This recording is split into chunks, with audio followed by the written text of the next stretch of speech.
Hello, ओम नमः शिवाय। मैं हूँ Shivangi Shulata Rai Chatterjee. Welcome in my channel Shulata's open window. Scorpio वृश्चिक, ये आपका रीडिंग है।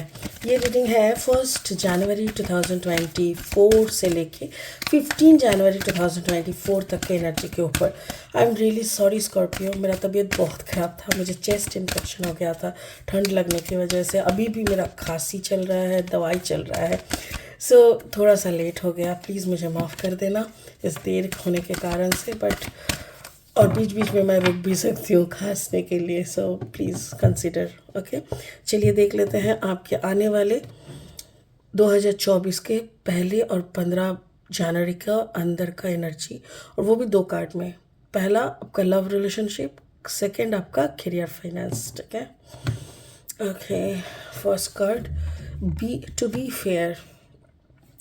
फेयर, ये आपका लव रिलेशनशिप में है और करियर फाइनेंस में है। Time to go. Wow, to be fair मतलब रिश्ते में अगर आप कहीं पे भी कुछ भी गड़बड़ कर रहे थे, कहीं पे भी अगर आपको खुद को भी बैक ऑफ द माइंड, देखो हम लोग ईगो के चलते, बहुत कुछ के चलते बहुत कुछ बोल नहीं पाते, बट दिमाग में, दिल में ना वो रह जाता है कि हाँ मैंने ये गलत किया है, मेरा ये गलती को सुधारना चाहिए। तो कहीं ना कहीं से आपका एक आवाज़ आ रहा है और वो उसको आप फॉलो करने की कोशिश कर रहे हो। टू बी फेयर, आप सही होने का, सही करने का कोशिश करना। और रिलेशनशिप, करियर फाइनेंस में आपका कहीं जाना, यानी हो सकता है कि आपका, जैसे आपका डिग्री कोर्स हो गया, now you have to move to the university, या तो फिर आपका जॉब लग गया, कहीं दूसरे शहर में जाना, ऐसा कुछ हो सकता है। स्पिरिट का ब्लेसिंग कार्ड बोल रहा है Scorpio, you are protected, cords are being cut, move beyond limitation, trust. आपके साथ जो भी कॉर्ड था किसी का भी, वो मम्मी पापा का तो कॉर्ड कभी कटा नहीं जा सकता, सिर्फ होता है XYZ जो भी रिलेशनशिप में थे हम। तो अगर एक्स कोई रिलेशनशिप में आप थे, वहाँ का कॉर्ड आपको कट हो चुका है, आप अभी फ्री हो, आप कहीं पे भी जा सकते हो, कोई लिमिटेशन आपका है नहीं। ये इस कार्ड का मीनिंग है। बाकी ये कार्ड आपके रीडिंग में कैसे फिट बैठता है ये हम लास्ट में देखेंगे। ठीक है, चलिए अभी लेनॉर्मैन डेक से 2 कार्ड और लेते हैं इस रीडिंग को आगे बढ़ाने के लिए। अगर आप वृश्चिक राशि के जातक हैं या तो फिर वृश्चिक लग्न के जातक हैं, तो इस रीडिंग के साथ आपका जो एनर्जी है ना, वो मैचिंग होगा कहीं ना कहीं। स्कॉर्पियो स्कॉर्पियो स्कॉर्पियो स्कॉर्पियो वृश्चिक। Okay, the moon maybe you are in a relationship with some Pisces energy हो सकता है। Okay okay, oh the ring, अच्छा। ओह, या तो फिर हो सकता है कि इमोशनल टर्बुलेंस से आप गुजर रहे हो, क्योंकि मून इमोशन का भी प्रतीक है।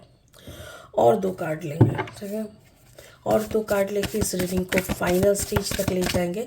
अगर आप नए हो मेरे चैनल पे, मुझे सुनते हुए आप एंजॉय करते हो, तो प्लीज़ मेरे चैनल को सब्सक्राइब करके बेल आइकन को ज़रूर दबा दीजिएगा। ठीक है, बेल आइकन दबाने से क्या होगा, मेरी कोई भी वीडियो आपसे छूट नहीं जाएगा।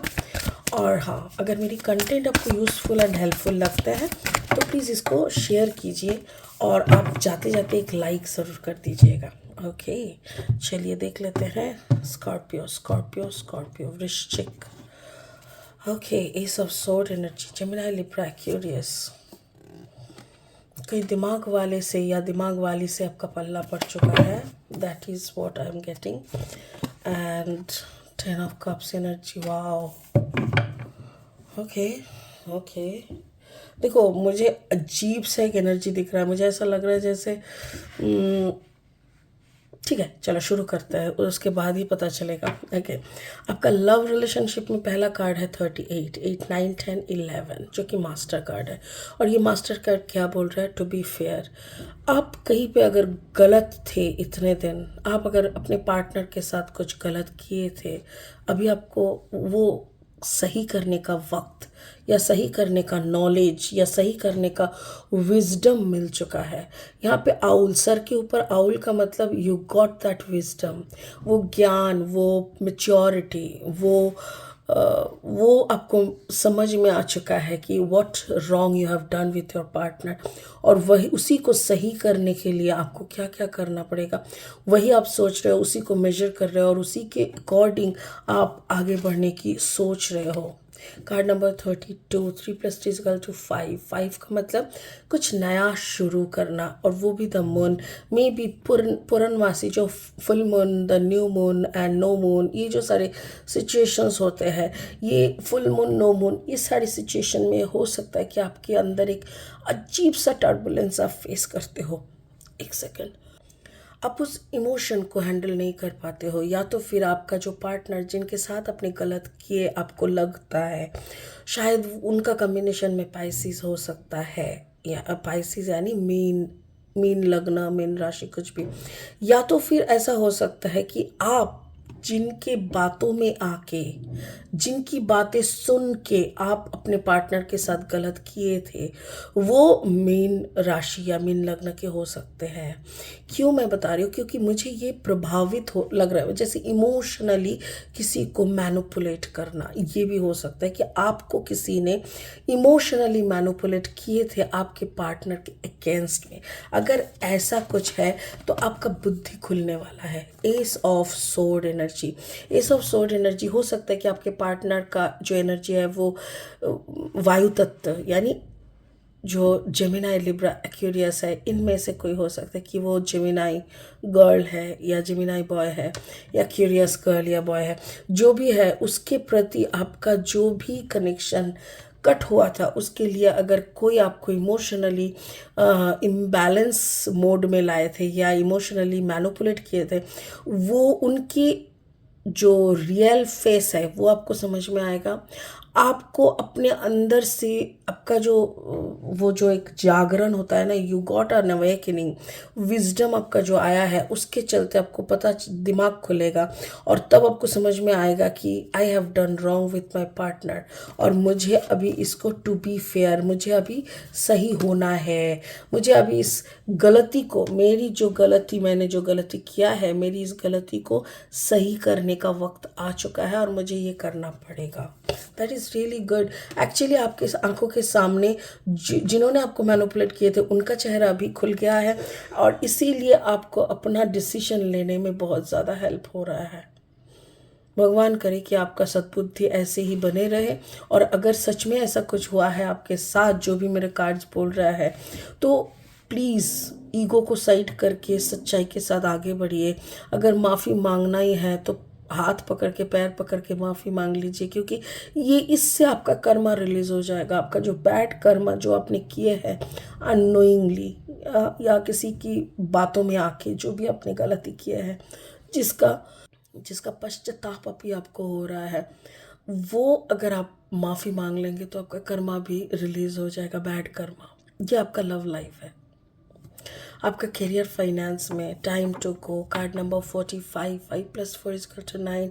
मुझे ऐसा लग रहा है कोई जैसे आपका काम काज भी रुक गया है, ठीक है, आपका काम काज रुक गया है, आपका दिमाग नहीं चल, जिस इंसान का दिमाग नहीं चल रहा है वो अपना काम काज में भी जाके क्या करेगा, ठीक है ना। तो आपका दिमाग भी चल, आपको ऐसा लग रहा है जैसे सब कुछ से आप भाग जाए, मुझे भाग जाना है, मुझे ना काम करना है, ना पढ़ाई करना है, ना अपना भविष्य को बनाना है, ना कुछ, मुझे भागना है। तो कहाँ जाना है भाग के? मुझे ये कार्ड आया है, the ring, card number 25, 5 + 3 = again it is 7। 7 is the number of spirit. Spirit card जो है वो बोल रहा है द रिंग, यानी अगर सच में भागना है, परिस्थिति से भागो मत, परिस्थिति को फेस करो, और उसके लिए क्या करना है, go to your partner, just go to your partner. The ring यानी जिसको आपने प्यार के साथ, जिनको आपने रिंग पहनाए थे, अपना बनाए थे, उनके पास जाओ, उनसे दूर मत भागो। और कितना भागोगे, और कितना भागोगे, क्योंकि भागने से सिचुएशन अंडर कंट्रोल में नहीं आएगा कभी भी। और अगर अभी ये जो सिचुएशन में आप खड़े हो, आपका दीवार पे पीठ लग चुका है, एक सेकंड, सॉरी, बार बार खांसी आ रहा है, तो आपका दीवार पे ऑलरेडी पीठ लग चुका है। अगर इस वक्त भी आप भाग जाओगे, अपने सिचुएशन को, अपने पार्टनर को फेस नहीं करोगे तो बहुत मुश्किल होगा। बट अगर आप स्पिरिट की बातों को मान के इस सिचुएशन को फेस करते हो, then you can come to this energy, the 10 of cups energy. 10 of cups का मतलब fulfilling, good, beautiful, loving energy. ये इस एनर्जी में आना थोड़ा मुश्किल है, क्योंकि ये जो गेम ऑलरेडी इतना दिनों से चल रहा था, आप किसी की बातों में आके मैनिपुलेट होके आप जो भी किए हो ना इतना दिनों से, उसका पूरा सब कुछ का भरपाई करना आपके लिए सच में थोड़ा मुसीबत हो जाएगा। बट मुसीबत हो सकता है, प्रॉब्लमेटिक हो सकता है, बट इम्पॉसिबल नहीं है। सो स्पिरिट बार बार बोल रहा है और मत भागो। Now come to your partner, face your partner, talk to your partner, consult. जो भी अभी बात करना होगा सिर्फ आप दोनों में बात होनी चाहिए। अगर आप दोनों आमने सामने बैठ के थोड़ा बात कर लेंगे तो सिचुएशन 10 of Cups हो सकता है, विच इज़ ब्यूटिफुल। तो स्पिरिट का कहना है, अगर करियर फाइनेंस का भी हम लें तो अगर आप इनके साथ मर्ज हो जाते हो तो दोनों मिलके कोई बड़ा प्लान करोगे।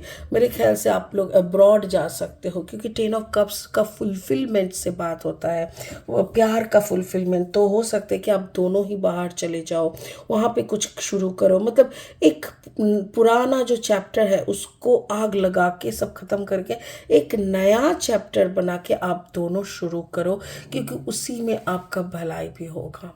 और अगर आपको लगता है कि नो, मुझे इनको छोड़ के अपना रास्ता बनाना है, तो वो थोड़ा इम्पॉसिबल दिख रहा है अभी इस वक्त। तो स्पिरिट का जो भी यहाँ पे मैसेज मुझे लग रहा है, स्कॉर्पियो, आप थोड़ा सा चौकन्ना रहें।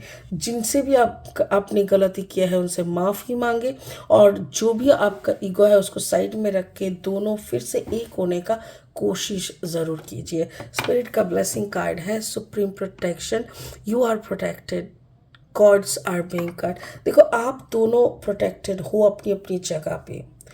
जितना मेरे ख्याल से यहाँ पे आपके ऊपर बहुत सारे दिमाग लगाए गए हैं, बहुत सारे लोगों का इन्वॉल्वमेंट दिख रहा है, बहुत सारी जादू टोना दिख रहा है। लाइक जो आपके खिलाफ थे, मतलब जो इस सिचुएशन के खिलाफ थे, आपको मैनिपुलेट किए थे, उन्होंने बहुत कुछ किया है इस सिचुएशन से आपको बाहर निकालने के लिए, आपका ना को ना में ही रखने के लिए।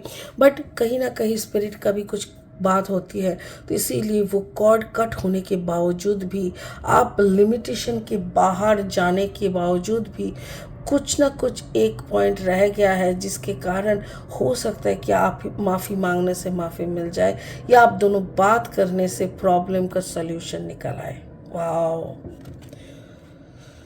क्वाइट इम्पॉसिबल स्टोरी को एक पॉसिबल आउटकम देने का मुझे लग रहा है, मतलब ऐसा ही एक पिक्चर मुझे लग रहा है कि एक इम्पॉसिबल स्टोरी का possible outcome. I really don't know how much it will happen, but मेरा कार्ड जब बोल रहा है, I love to believe on my cards. आप भी देख लेना वक्त के साथ। बट इसी उम्मीद के साथ इस रीडिंग को यहीं ख़त्म करते हैं। फिर मिलेंगे बहुत जल्दी बहुत इंटरेस्टिंग वीडियोस के साथ। तब तक के लिए बने रहे, खुश रहे, ओम नमः शिवाय का जाप करते रहे। Thank you so much, bye bye.